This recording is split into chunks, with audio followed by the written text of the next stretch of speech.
Mi nombre es Cristina, y nunca pensé que un día presenciaría algo tan terrible, algo que cambiaría mi vida para siempre. Fue en una madrugada silenciosa cuando todo sucedió. Mientras mi familia dormía, yo estaba arrodillada en la sala, clamando a Dios. No era una petición egoísta. Intercedía por mi esposo, que hacía años se había alejado del Señor. Mis lágrimas caían sobre la alfombra, mientras repetía la misma súplica. Señor, trae a mi esposo de vuelta a ti. No quiero perderlo. En ese momento, una presencia llenó el ambiente. El aire se volvió pesado, pero al mismo tiempo, un temor santo me envolvió. Mi cuerpo comenzó a temblar, y antes de que pudiera comprender, fui llevada a un lugar gigantesco, un estadio iluminado por potentes reflectores. A mi alrededor, multitudes gritaban, saltaban, vibraban como si estuvieran en éxtasis. El sonido ensordecedor resonaba por todos lados, y las voces se mezclaban en una sola aclamación. Por un instante, pensé que estaba en un evento común. Pero entonces, escuché la voz del Señor. Esto no es solo un juego, esto es adoración. Mi corazón se aceleró. No entendía lo que Dios quería mostrarme. Pero cuando mis ojos espirituales se abrieron, percibí la aterradora verdad. Aquello era una falsa iglesia. Hombres y mujeres estaban allí, entregando sus emociones, sus pasiones y sus almas a algo que ocupaba el lugar de Dios. Fue en ese momento que comprendí. El fútbol no era solo un deporte. Para muchos, se había convertido en idolatría. Y lo que vi después fue mucho peor. Desde pequeña, siempre fui una cristiana devota. Mis padres me enseñaron a amar y temer a Dios, y crecí firme en la fe. Mi hogar era un lugar de oración, ayuno y alabanza. Recuerdo las noches en que mi madre se arrodillaba junto a la cama y oraba por horas, enseñándome que la vida sin Dios era vacía y sin propósito. Mi padre leía la Biblia todas las noches, y yo absorbía cada palabra como un tesoro. Crecí creyendo que, si construía mi vida sobre la roca de la fe, nada podría sacudirme. Soñaba con casarme con un hombre que compartiera esa misma fe, y Dios pareció responder mis oraciones cuando conocí a Eduardo. Era cristiano, servía en la iglesia, amaba alabar, y parecía tener un corazón entregado al Señor. Nos casamos con la convicción de que nuestro hogar sería un lugar de oración. Pero con el tiempo, todo cambió. El amor por la palabra se fue apagando en el corazón de Eduardo. Poco a poco, cambió los cultos por partidos de fútbol, los momentos de oración por encuentros con amigos para ver los juegos, y los fines de semana que antes pertenecían a Dios fueron entregados a hinchadas y celebraciones. Al principio, intenté no preocuparme. Pensé que era solo una fase.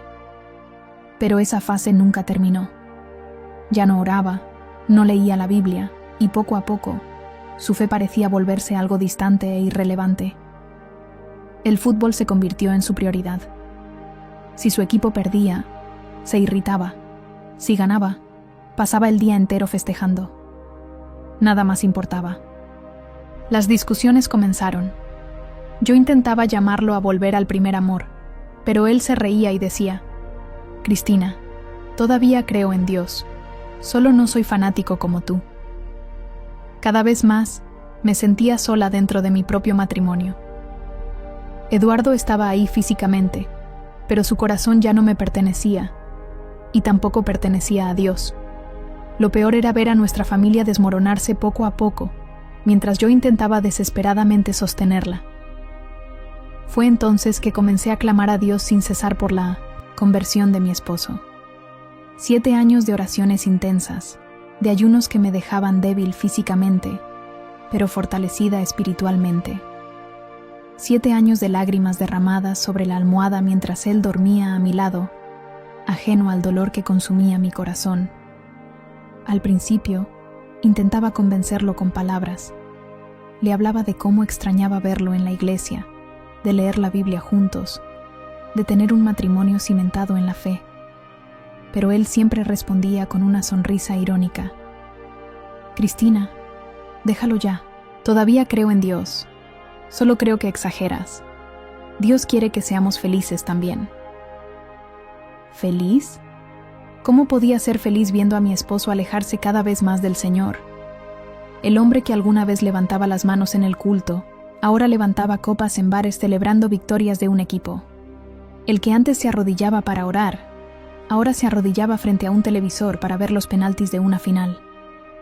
Fue entonces que entendí que esta batalla no era contra él, sino contra algo mucho más grande. La Biblia nos enseña que nuestra lucha no es contra carne o sangre, sino contra principados y potestades. Efesios 6:12. Decidí luchar de la manera correcta, de rodillas. Ayuné más veces de las que puedo contar. Pasé noches enteras clamando a Dios. Muchas veces, cuando Eduardo llegaba tarde a casa después de un partido, me encontraba arrodillada en la sala, llorando ante el Señor. Él se reía y decía: Cristina, vas a terminar volviéndote loca con esta manía de orar. Pero no me rendí, hasta que un día, en medio de mi oración, Dios me dijo algo que me dejó sin palabras: tu esposo volverá a mí y será pastor. En ese momento parecía imposible. ¿Cómo podría ser? Eduardo apenas quería escuchar sobre Dios. ¿Cómo podría aquel hombre, que cambió la fe por un equipo, algún día estar en el altar predicando la palabra? Pero Dios no es hombre para mentir. Tras algunos años de matrimonio, nos mudamos a Estados Unidos. Era un nuevo comienzo para nuestra familia, y yo esperaba que, lejos de las viejas influencias, Eduardo finalmente encontrara su camino de regreso a Dios. Pero, para mi sorpresa, las cosas no sucedieron como imaginaba. Comenzamos a visitar algunas iglesias en la zona, y pronto noté algo extraño. Las predicaciones eran diferentes a lo que conocía desde niña. El mensaje del arrepentimiento, la renuncia y la santidad parecía haber sido reemplazado por algo más cómodo. Los pastores hablaban de Dios como si fuera solo un gran cumplidor de sueños, un proveedor de bendiciones, un patrocinador del éxito humano. Los cultos estaban llenos de palabras bonitas, promesas de prosperidad y declaraciones de victoria. Pero ¿dónde estaba el arrepentimiento y la cruz? ¿Dónde estaba la verdad que transforma vidas? Escuché una expresión que nunca antes había oído: teología de la mariposa. Era la idea de que la vida cristiana debía ser ligera como una mariposa, sin peso, sin renuncias, sin sacrificios. Decían que Dios solo quería que fuéramos felices, ricos y realizados, como si el Evangelio fuera un pasaporte al éxito material. Vi iglesias vendiendo bendiciones personalizadas, oraciones VIP e incluso semillas financieras, prometiendo riquezas a cambio de ofrendas exorbitantes. La gente daba todo, esperando multiplicación económica, pero sus corazones estaban vacíos. Mi corazón se rebeló. Sabía que eso no era de Dios. ¿Cómo podían predicar a un Cristo sin cruz? ¿Cómo podían convertir la fe en un negocio lucrativo? En esa época, Eduardo comenzó a interesarse más en esas enseñanzas. Después de todo, encajaban perfectamente en la vida que él quería. Una fe sin compromiso, sin sacrificios, sin cambio. Me decía: Cristina, ¿ves? Dios quiere que prosperemos, que disfrutemos la vida. Debes dejar de sufrir y creer que Él nos dará todo lo que deseamos. Pero dentro de mí, algo gritaba: eso no es el verdadero evangelio. Fue entonces que, durante una madrugada silenciosa, mientras oraba intensamente, algo inexplicable sucedió. Mi corazón estaba pesado, me sentía inquieta. Cada día, veía a mi esposo hundirse más en la ilusión del mundo y en la falsa seguridad de una fe distorsionada. La teología de la mariposa lo había convencido de que no necesitaba cambiar, de que Dios solo quería su felicidad terrenal. Pero yo sabía que algo estaba mal. Ese no era el Dios de la Biblia. Esa noche, me arrodillé junto a la cama y clamé como nunca antes. Señor, muéstrame la verdad. Revélame lo que no logro ver. De repente, sentí algo diferente. El ambiente a mi alrededor cambió. Mi cuerpo se sintió ligero, como si estuviera flotando. Un calor me envolvió y, antes de darme cuenta, fui arrebatada en espíritu. Cuando abrí los ojos, ya no estaba en mi habitación. Estaba en un estadio gigantesco, rodeada de una multitud enloquecida. La gente gritaba, saltaba, lloraba y vibraba con una intensidad aterradora. El ruido ensordecedor hacía temblar el suelo. Parecía un culto, una adoración masiva, pero yo sabía que eso no era para Dios. Miré alrededor y vi banderas ondeando, rostros pintados, camisetas personalizadas. Los gritos de la gente eran de éxtasis, de devoción absoluta. Entonces, escuché una voz clara y fuerte, proveniente de lo alto. Esto no es solo un juego, esto es adoración. Mi corazón se detuvo. ¿Adoración? Pero si eso era solo un partido de fútbol, ¿cómo podía ser? Miré hacia el centro del estadio y vi a los jugadores entrar al campo. La gente gritaba sus nombres, levantaba las manos como si estuvieran frente a dioses. Muchos lloraban de emoción al ver a sus ídolos pisar el césped. Fue entonces que mis ojos espirituales se abrieron y vi a los demonios. Estaban por todas partes. Algunos flotaban sobre el estadio, otros caminaban entre las gradas. Reían, bailaban, se alimentaban de la energía que emanaba de esas personas. Cada grito de exaltación parecía fortalecerlos. Observé a un jugador levantar los brazos tras marcar un gol, y en el instante en que la multitud estallaba en aplausos, un demonio extendió cadenas invisibles sobre los espectadores. Vi esas cadenas enrollándose en sus cuellos, como lazos que apretaban sus almas, sin que ellos lo notaran. El Espíritu Santo habló de nuevo a mi corazón. Su corazón pertenece a esto, no a mí. Todo mi cuerpo tembló. Quería gritar, quería huir, pero mis pies estaban inmóviles. Estaba viendo lo que nadie más veía. Esas personas no estaban solo animando a un equipo, estaban adorando. Sus emociones estaban completamente entregadas a ese momento. Lloraban, temblaban, gritaban los nombres de los jugadores con más fervor del que muchos claman por el nombre de Jesús. Vi a hombres de rodillas, con las manos en la cabeza, suplicando por un gol. Vi a mujeres llorando como si presenciaran un milagro. Jóvenes alzaban las manos al cielo, exaltando a los jugadores como si fueran dioses. Entonces, el Espíritu Santo me recordó algo. ¿Cuántos entran a una iglesia y se quebrantan así ante Dios? Esa pregunta me atravesó como una espada. ¿Cuántos cristianos pasaban la semana entera sin orar, sin alabar, sin buscar la presencia del Señor, pero el día del partido se entregaban por completo a su equipo? ¿Cuántos sabían el nombre de cada jugador, sus estadísticas, sus títulos, pero no conocían ni siquiera 5 versículos de la Biblia? El estadio era un templo, los jugadores, los dioses, la hinchada, los adoradores. Fue entonces que algo aterrador sucedió. Mis ojos espirituales se abrieron por completo y vi lo que estaba oculto a los ojos, naturales.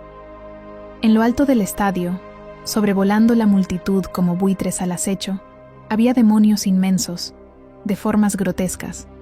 Sus alas negras se extendían sobre las gradas y sus ojos brillaban como fuego. Reían, se burlaban, alimentándose de la euforia de los hinchas. En el campo, los jugadores no se movían solos. Había hilos invisibles atados a sus cuerpos, como si fueran marionetas. Sobre ellos, demonios los manipulaban, controlando sus gestos, sus reacciones, sus expresiones. Con cada pase, cada regate, cada disparo, había una influencia maligna dirigiendo el juego. Cuando se marcaba un gol, La multitud entraba en éxtasis. Saltaban, gritaban, se abrazaban como si hubieran alcanzado el mayor logro de sus vidas. Pero lo que vi después me heló la sangre. Con cada gol, cadenas espirituales salían del campo y se enredaban en los espectadores. Vi a un hombre que, al ver a su equipo anotar, levantó los brazos al cielo y gritó con todas sus fuerzas. En ese mismo instante, una cadena negra envolvió su cuello y se apretó aún más. Él no lo notó. Siguió celebrando, creyendo que vivía un momento de felicidad, pero en el mundo espiritual estaba siendo esclavizado. Miré hacia arriba y vi a los demonios riendo a carcajadas. Lanzaban cadenas sobre la multitud como pescadores arrojando redes. Y cada hincha que se entregaba a esa adoración caía más profundo en la idolatría. El Espíritu Santo habló a mi corazón. Creen que son libres, pero están encadenados. Mi corazón se rompió. Quería correr por el estadio, gritarles que despertaran, pero no podían verme. Estaban ciegos. Y lo peor, aún estaba por venir. De repente, sentí una fuerza irresistible jalándome hacia abajo. Mi cuerpo espiritual comenzó a caer a una velocidad aterradora. El aire a mi alrededor se volvió denso, como si algo absorbiera toda la luz. La oscuridad lo envolvió todo. El calor era insoportable, quemaba mi piel como brasas vivas. El olor a azufre y carne quemada hizo que mi estómago se revolviera. Gritos ensordecedores resonaban por todos lados, lamentos que parecían no tener fin. Quería tapar mis oídos, quería huir de ese lugar, pero no había a dónde ir. Cuando mis ojos finalmente se adaptaron a la oscuridad, vi algo que me hizo temblar de horror. Almas siendo torturadas sin cesar. Estaban allí, ardiendo en llamas que nunca se apagaban.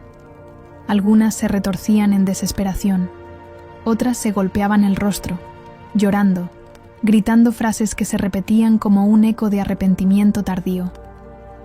Era solo un juego, era solo un juego. Yo no sabía, sáquenme de aquí. Vi hombres y mujeres, jóvenes y ancianos, todos, consumidos por el tormento eterno. Lloraban, suplicaban misericordia, pero ya era demasiado tarde. Miré a mi alrededor y vi algo aún más terrible. Cada uno vestía la camiseta del equipo que adoraba. Algunos sostenían banderas ya quemadas, mientras que otros tenían sus rostros derretidos por el fuego, pero aún conservaban los símbolos de sus clubes grabados en la piel. Uno de ellos me miró, con los ojos desorbitados de puro terror, y gritó: «Dejé de ir a la iglesia para ver los partidos. Cambié a Dios por el fútbol. Ahora estoy aquí». Otro hombre, con las manos sobre el rostro, sollozaba. Me sabía los nombres de todos los jugadores, pero nunca leí la Biblia. Idolatraba a mi equipo, pero nunca adoré a Dios. Mi corazón se encogió. Esas personas no sabían que estaban siendo engañadas. Creían que era solo entretenimiento, solo diversión. Pero ahora estaban allí, condenadas para siempre. Y entonces vi a los demonios. Recorrían el lugar entre las almas atormentadas, riendo, burlándose, gritando: «Ustedes nos pertenecen. Entregaron sus corazones al fútbol. Ahora es tarde para volver». Pero lo que vi después me hizo estremecer aún más. En medio de ese infierno de dolor y desesperación, mis ojos se fijaron en un grupo de hombres y mujeres. A diferencia de los demás, sus ropas no estaban marcadas con camisetas de equipos o banderas quemadas. Vestían trajes y vestidos que alguna vez fueron de honor, pero ahora estaban ennegrecidos por el fuego del juicio. Eran pastores, eran líderes espirituales. Me quedé sin aire. ¿Cómo podían estar allí? ¿Cómo hombres y mujeres que alguna vez predicaron la palabra de Dios habían caído en ese tormento eterno? Entonces, uno de ellos me miró. Su rostro estaba desfigurado, las llamas consumían su carne, pero su voz aún transmitía desesperación. Convertí la iglesia en un campo de fútbol. Hice de la casa de Dios un estadio. Mi corazón se apretó. Poco a poco, entendí lo que había pasado. Eran líderes que permitieron la idolatría dentro de las iglesias. Pastores que usaron el púlpito para hablar más de fútbol que de santidad. Iglesias que organizaron campeonatos en lugar de predicaciones, que hicieron fiestas para celebrar victorias de equipos mientras las almas morían espiritualmente. Uno de ellos lloraba, tirándose de los cabellos ya carbonizados. Debí haber hablado la verdad, pero prefería agradar a la gente. Yo decía, no hay problema en ser hincha, mientras Dios esté primero. Pero yo veía cómo vivían. Sabía que Dios no era primero en sus vidas. Cayó de rodillas, gritando, «Cambié la verdad por aplausos. Ahora estoy aquí». Otro intentaba cubrirse el rostro con las manos en carne viva y vociferaba, «Acepté dinero de patrocinadores de equipos para mi iglesia. Usé la casa de Dios para promover el deporte. Creí que hacía algo bueno, pero ahora veo que fui engañado. Desvié a las ovejas». El dolor en sus voces era insoportable. Vi a un hombre intentando predicar, levantando la mano como si estuviera en un púlpito, pero su boca solo emitía gritos de agonía. Me señaló y dijo, «Cristina, regresa y advierte a los pastores que aún viven. Diles que no cometan el mismo error que yo. Debí haber hablado contra la idolatría, pero preferí cerrar los ojos. Ahora estoy condenado. Vuelve, adviérteles». Las voces de los otros pastores se unieron a la suya, formando un coro de lamento. Cuando miré hacia un lado, vi un demonio alto y delgado, su piel oscura y arrugada como carbón, caminando lentamente entre las almas en llamas. Sus ojos brillaban en un rojo profundo, y su boca se curvaba en una sonrisa perversa. Parecía deleitarse con el sufrimiento a su alrededor. De pronto, se detuvo frente a un hombre que se retorcía de dolor en el fuego. Vestía lo que alguna vez fue la camiseta de un equipo, ahora quemada y pegada a su piel. Su rostro era irreconocible, cubierto de llagas, pero sus lágrimas aún eran visibles. El demonio se inclinó y susurró con voz burlona. «Pensaste que era solo un pasatiempo, ¿verdad? Pero le dedicaste más tiempo al fútbol que a Dios». El hombre gritó desesperado, intentando taparse los oídos, pero no podía escapar de la verdad. «Te sabías los nombres de todos los jugadores, pero no conocías mi palabra». El hombre comenzó a sacudir la cabeza frenéticamente. «Lloraste por tu equipo, pero nunca lloraste en arrepentimiento». Cayó de rodillas gimiendo. «Yo no sabía. El demonio soltó una carcajada y extendió su mano, tirando de Montesinos cadenas invisibles que lo ataban aún más. «Ah, pero sí lo sabías. ¿Cuántas veces escuchaste al pastor hablar contra la idolatría? ¿Cuántas veces tu esposa te rogó que volvieras a Dios? Pero te reías, diciendo que era solo un juego». El hombre intentó hablar, pero un grito desgarró su garganta mientras las llamas lo consumían. Cuando creí que no vería nada más, llegué a una caverna profunda, donde las paredes estaban cubiertas de fuego y espinas. Allí vi un rostro conocido. Su cabello, rizado, su expresión de sufrimiento. Era Diego Maradona, el ídolo de millones. Pero allí no había gloria, no había balón, no había estadio, solo dolor. Estaba atado con cadenas llameantes, y un demonio con forma de serpiente se enroscaba a su alrededor. Su boca era forzada a gritar, y entre los alaridos me vio y habló. «Dile al mundo que no vale la pena ser adorado por multitudes y ser rechazado por Dios. Me aclamaron como el Dios del fútbol, pero ahora estoy olvidado en el infierno. Idolatraron mis goles, mis jugadas, pero morí sin entregar mi alma a Jesús. El fútbol se convirtió en mi ídolo y me alejó del único que podía salvarme». Sus ojos ardían en llamas y sus lágrimas se evaporaban antes de caer. Gritó: «Díselos. Diles que solo Jesús salva, que el fútbol es solo un juego pero el alma es eterna. Yo temblaba. Lo que más me aterraba no era el tormento, sino la claridad de la condenación. No estaban allí por ignorancia. Estaban allí porque eligieron dar su corazón a otra cosa, en vez de entregarlo a Dios. La escena era insoportable. De repente, sentí una fuerza poderosa alejándome de aquel lugar de tormento. Mi visión se nubló. Los gritos comenzaron a distanciarse. Y, en un abrir y cerrar de ojos, fui lanzada de vuelta a mi cuerpo. Desperté sobresaltada, con el corazón acelerado. Mi pecho subía y bajaba rápidamente, como si hubiera corrido durante horas. Mis manos temblaban, mi piel estaba fría, pero al mismo tiempo sudaba como si tuviera fiebre. Miré a mi alrededor. Estaba en mi habitación, pero algo dentro de mí había cambiado para siempre. El horror de lo que había visto seguía grabado en mi mente. Podía oír los gritos de las almas, el eco de las palabras de los demonios, el dolor en la mirada de los condenados. Pasé días sin poder dormir. Cada vez que cerraba los ojos, las escenas volvían como una pesadilla viva. Veía los estadios, las cadenas invisibles, los demonios riendo. Sentía el calor sofocante del infierno, la angustia de las almas que clamaban por una segunda oportunidad que nunca llegaría. Lloraba, constantemente.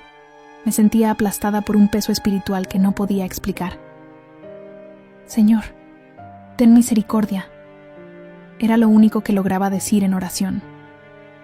Días después, mi corazón seguía pesado, pero sabía que no podía guardarlo solo para mí. Tenía que contarle a mi esposo. Una noche me senté junto a Eduardo. Él notó que algo era distinto en mí. Mis ojos aún cargaban el peso de lo que había visto. Tomó mi mano y preguntó: «Cristina, ¿qué te pasó?». Respiré hondo. Mi corazón se aceleró, pero sabía que era el momento. Y comencé a contarle todo. Desde el momento en que fui arrebatada, la revelación sobre el estadio, los demonios, las cadenas espirituales, hasta la visión del infierno y el sufrimiento de quienes habían puesto el fútbol por encima de Dios. Mientras hablaba, el rostro de Eduardo comenzó a cambiar. Primero, parecía confundido. Luego, asustado. Hasta que, de repente, sus ojos se llenaron de lágrimas. Bajó la cabeza y se cubrió el rostro con las manos. Su cuerpo comenzó a temblar. Y entonces rompió a llorar. No era un llanto común. Era un quebrantamiento profundo, el lamento de alguien que por primera vez veía su propia condición espiritual. Sollozaba, movía la cabeza de un lado a otro y repetía en voz baja: «Dios mío, ¿qué he hecho? ¿Qué he hecho?». En ese momento, Eduardo fue quebrantado por el Espíritu Santo. Cayó de rodillas en el suelo de la sala, levantó sus manos al cielo y con la voz quebrada, clamó: «Señor, perdóname. He estado ciego por tanto tiempo. Puse mi corazón en el fútbol y no en ti. Perdóname, Dios. Dame una nueva oportunidad».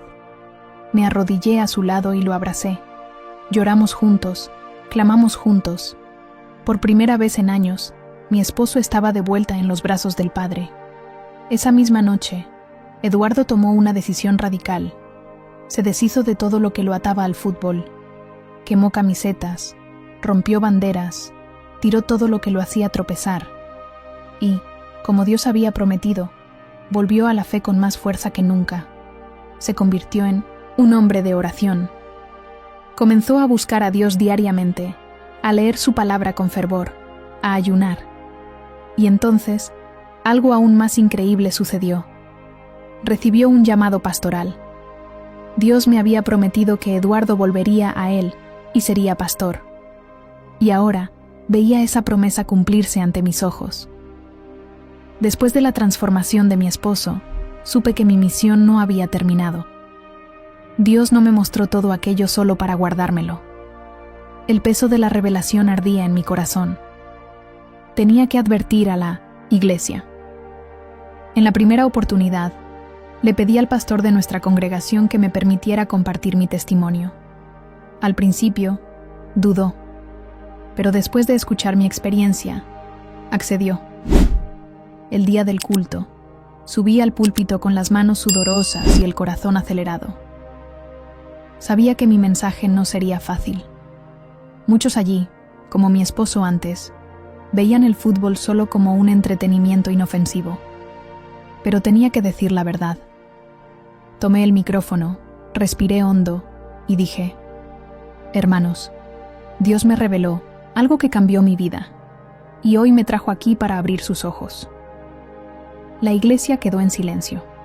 Entonces, comencé a contar cada detalle de lo que había visto.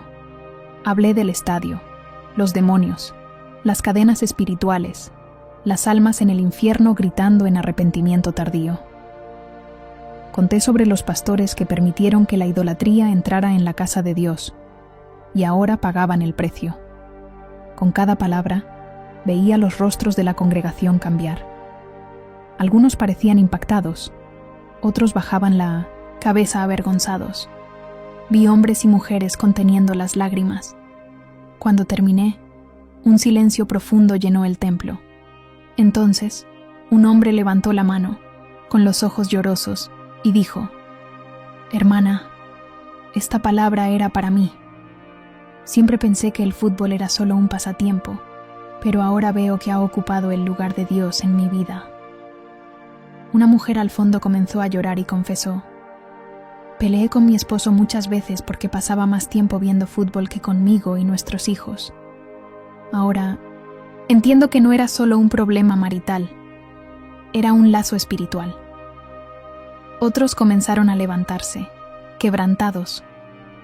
Personas llegaron al altar, cayeron de rodillas y pidieron perdón a Dios. Pero sabía que no todos aceptarían el mensaje, aunque nunca imaginé cuánto sería ridiculizada y perseguida. Poco después de compartir mi testimonio, algunos hermanos comenzaron a evitarme. Susurros surgieron en los pasillos, miradas de reproche me seguían. Algunos que antes me trataban con cariño ahora me veían como una exagerada, una fanática. Esto es absurdo. A Dios no le importa el fútbol. Escuché a un hombre murmurar: está distorsionando las cosas. El fútbol es solo un deporte, dijo otro líder. Lo que más me dolió fue que la oposición vino de dentro de la iglesia. Algunos cristianos intentaron silenciarme.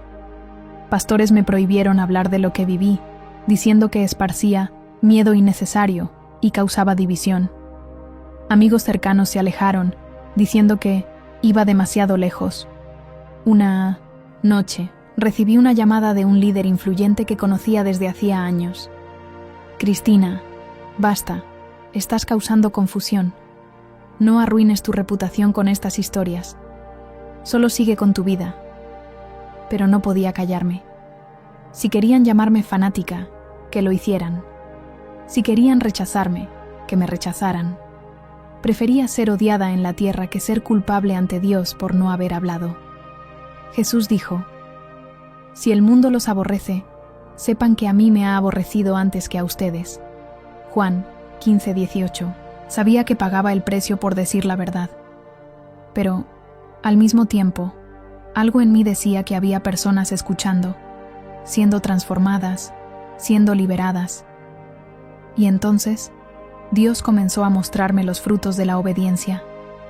Personas me buscaban en secreto, con lágrimas en los ojos, confesando que mi testimonio les había despertado un temor que nunca antes sintieron.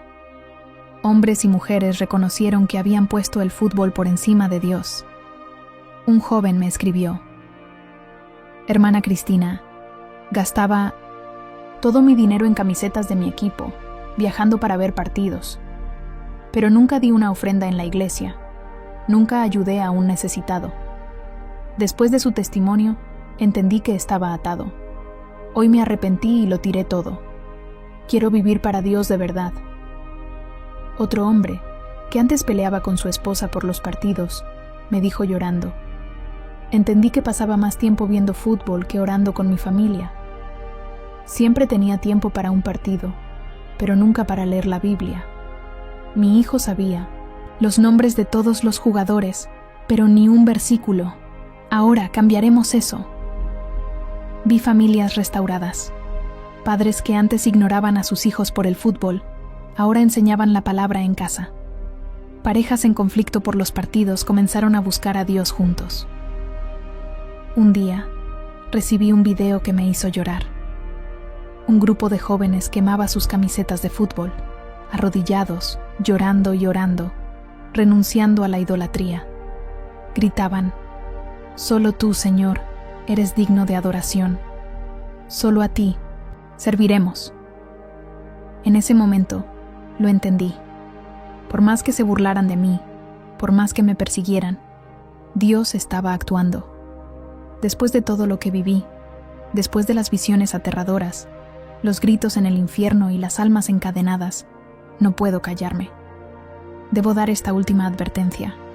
Si el fútbol, o cualquier otra cosa, ocupa más espacio en tu corazón que Dios, se ha convertido en un ídolo. La palabra de Dios es clara: no tendrás otros dioses delante de mí. Éxodo 23. No importa si es un equipo de fútbol, una celebridad, el dinero, las redes sociales o cualquier otra cosa. Si algo está tomando el primer lugar en tu vida, en tu tiempo y en tu corazón, se ha convertido en un dios para ti. ¿Cuántos pasan horas viendo partidos, estudiando estadísticas, memorizando nombres de jugadores, pero no pueden pasar 30 minutos en oración? ¿Cuántos gritan por un gol, pero no alzan sus manos en el culto para exaltar al Señor? ¿Cuántos lloran cuando su equipo pierde, pero nunca han llorado por sus pecados? La idolatría es una trampa sutil. Muchos creen que no están idolatrando, pero cuando se dan cuenta, ya están atados. Dios no comparte su gloria con nadie. No acepta ser puesto en segundo lugar. Si hoy el Espíritu Santo está tocando tu corazón y ves que algo ha ocupado el lugar de Dios en tu vida, este es el momento de arrepentirse, porque un día será demasiado tarde.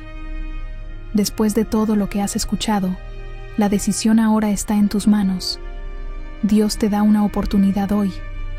Te ama y no quiere que te pierdas. Quiere liberarte de cualquier cosa que esté robando su lugar en tu corazón. Su palabra nos da una promesa. Si mi pueblo, que lleva mi nombre, se humilla y ora, y busca mi rostro, y se aparta de sus malos caminos, yo oiré desde los cielos, perdonaré sus pecados, y sanaré su tierra. 2 Crónicas 7:14. Hoy es el día de abandonar la idolatría. Hoy es el día de volver a Dios. No importa lo que hayas hecho hasta ahora. Si te arrepientes, Él te perdonará. De sus pecados, iniquidades no. Me acordaré más. Hebreos 10:17. Si el Espíritu Santo te está hablando ahora, haz esta oración conmigo. Señor, ten misericordia de mí. Por tu gran compasión, borra mis pecados. Lávame de toda maldad y purifícame. Reconozco mis errores. Mi pecado está siempre delante de mí. Contra ti, solo contra ti he pecado. Tienes toda la razón al juzgarme. Pero hoy me arrepiento. Renuncio a toda idolatría y te pongo a ti como único Dios en mi vida. Crea en mí un corazón limpio y un espíritu recto. Restárame, Señor, y no me dejes desviarme jamás. En el nombre de Jesús. Amén. Si hiciste esta oración con sinceridad, declara en los comentarios: Amén. Hoy renuncio a toda idolatría y vuelvo a Dios. Dale like y comparte este testimonio para que más vidas sean alcanzadas y liberadas. Que Dios te bendiga.